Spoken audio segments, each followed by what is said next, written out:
حکمران کو گرانے کی ضرورت کیا ہے؟ کوئی ضرورت نہیں ہے، نہیں کوئی پارٹیاں ان کو گرانے کی کوشش، یہ اپنا دشمن خود ہے کہ پالیسیاں دیکھو، کہ مہنگائیاں دیکھو، اپنی غلطیوں کو چھپا رہے ہیں۔ نیب صرف پیپلز پارٹی کے لیے کھلی ہے، نیب صرف مخالفوں کے لیے کھلی ہے، ساری توپوں کے رخ ہماری طرف کر دیے ہیں، ہماری قیادت کی طرف۔ تاثر یہ دیتے ہیں کہ سارے ادارے ہمارے کہنے پہ کام کر رہے ہیں۔ زرداری صاحب جو ہیں وہ مینہٹن امریکہ میں ایک اپارٹمنٹ کے مالک ہیں، بلاک لاٹ 1483 ہے۔ یہ زرداری صاحب کا اس بلڈنگ میں اپارٹمنٹ ہے جو انہوں نے الیکشن لڑتے وقت اپنی ڈکلیریشن دی ہے، اس میں یہ اپارٹمنٹ ڈکلیئرڈ نہیں ہے۔ پاکستان تحریک انصاف نے خرم شیخ زمان صاحب کو یہ ذمہ داری دی ہے کہ وہ الیکشن کمیشن میں زرداری صاحب کے اوپر یہ ڈسکوالیفیکیشن کا ریفرنس دائر کر دیں۔ نواز شریف صاحب اور زرداری صاحب اپنے آخری الیکشن لڑ چکے، ان کی سیاست میں ان کا کوئی مستقبل نہیں ہے۔ ویلکم ٹو نیوز وائز، میں ہوں عارفہ نور اور اسٹوڈیو میں میرے ساتھ موجود ہیں زاہد حسین۔ آج سب سے پہلے ہم بات کریں گے حکومت اور اپوزیشن کی بڑھتی ہوئی ہاسٹیلٹیز کی، جس کی بنیادی وجہ جو ہے وہی نیب کی کارروائی ہے جن نیب جو ہے وہ ریفرنسز دائر کرتی چلی جا رہی ہے پی پی پی اور پی ایم ایل این کی قیادت کے خلاف۔ آج تو وزیر اطلاعات نے یہاں تک کہہ دیا ہے کہ سابق صدر آصف علی زرداری کے خلاف آرٹیکل 62-63 کے تحت بھی وہ کارروائی کریں گے، کیونکہ زرداری صاحب نے اپنے ایسٹس چھپائے ہیں۔ وہ ذکر کر رہے تھے کوئی نیو یارک میں جو اپارٹمنٹ ہے آصف علی زرداری کا، جس کا آج کل تذکرہ ہو رہا ہے۔ دوسری طرف آصف علی زرداری صاحب نے تو حکومت پہ تنقید اپنی بڑھا ہی دی ہے، اور بہت سے لوگوں کا یہ خیال ہے کہ وہ ان کی جو اتنی زیادہ کرٹیسزم ہے اس کی وجہ یہی ہے کہ سابق صدر کے خلاف گھیرا تنگ ہوتا چلا جا رہا ہے، فیک اکاؤنٹس کیس میں بھی، اور جو ایک دوسرا کیس نیب دیکھ رہی ہے۔ ان سب ایشوز پہ بات کرنے کے لیے آج ہمارے ساتھ موجود ہیں پی پی پی کے سینئر رہنما نبیل گبول صاحب۔ ویلکم ٹو دا شو نبیل صاحب۔ تھینک یو جی سر، تو آج حکومت نے یہ کہا ہے کہ وہ آصف علی زرداری کی ڈسکوالیفیکیشن کے لیے لیگل پروسیڈنگز شروع کریں گے، اس کے اوپر پی پی پی کا کیا موقف ہوگا اور کیا ریاکشن آئے گا؟ دیکھیں ایکچولی یہ ہے پریشان اس لیے ہیں کہ ایک تو ان سے حکومت چل نہیں رہی ہے، دوسری انہوں نے بڑی بڑی باتیں چھوڑی ہیں، اور اس حکومت کا تو کام ہی یہی ہے صرف باتیں چھوڑنا، عملی کچھ کام نہیں کرنا۔ انہوں نے آتے ہی جو بڑی بڑی باتیں کی تھی اس پر کسی ایک پر بھی عمل نہیں ہو پا رہا ہے سے۔ ان کو یہ پریشانی ہے کہ آصف زرداری صاحب جو ہیں سندھ میں جلسے کیوں کر رہے ہیں، لوگوں کے پاس کیوں جا رہے ہیں، اور یہ ایکسپیکٹ کر رہے تھے کہ شاید نواز شریف صاحب کی طرح زرداری صاحب بھی گھر میں خاموش ہو کر بیٹھ جائیں گے۔ لیکن اگر آپ ناجائز پولیٹیکل وکٹمائزیشن کریں اور آپ دوہرا معیار رکھیں اور آپ قانون سندھ کے لیے الگ رکھیں اور وفاق کے اور پنجاب کے لیے الگ رکھیں، تو پھر لازمی طور پر یہ سوچنے پہ ہم مجبور ہو جائیں کہ بھائی ایسا کیوں ہو رہا ہے کہ صرف ایک ہی پارٹی کو ٹارگٹ کیا جا رہا ہے۔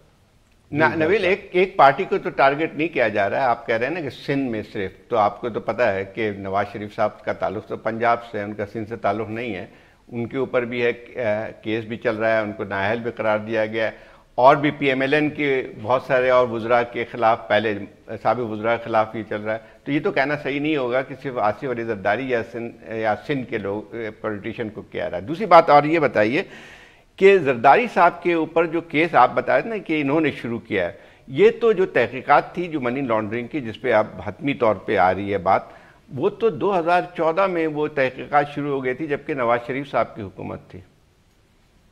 دیکھیں زاہد صاحب، ان آفیشیلی تو موجودہ حکومت کی اور نواز شریف شہباز شریف کے ساتھ این آر او ہو چکا ہے، اور جو لوگ یہ سمجھتے ہیں کہ نواز شریف دوبارہ جیل جائیں گے، میں نہیں سمجھتا کہ نواز شریف صاحب دوبارہ جیل جائیں گے۔ آپ نے دیکھا ہوگا کہ انہوں نے کہا کہ ہم کسی صورت پہ جو ہے شہباز شریف کو پبلک اکاؤنٹس کمیٹی کا چیئرمین نہیں بنائیں گے، اور انفارمیشن منسٹر کی بھی سٹیٹمنٹ ہے، عمران خان کی اپنی سٹیٹمنٹ ہے کہ جس کے اوپر خود ایک ریفرنس داخل ہے اور وہ خود انڈر کسٹڈی میں ہے، وہ کس طرح پبلک اکاؤنٹس کمیٹی کے چیئرمین بن کر جو ہے وہ کرپشن کے فائلیں کھولیں گے۔ تو یہ اسی طرح جیسے ایک چور کو کوتوالا بنا لے، اس طرح کی باتیں کرنے کے باوجود انہوں نے پھر آخر مجبور ہو کر انہوں نے پبلک اکاؤنٹس کمیٹی کے چیئرمین شہباز شریف صاحب کو بنا لیا۔ اب جب یہ یہاں سے آپ کہہ رہے ہیں وہ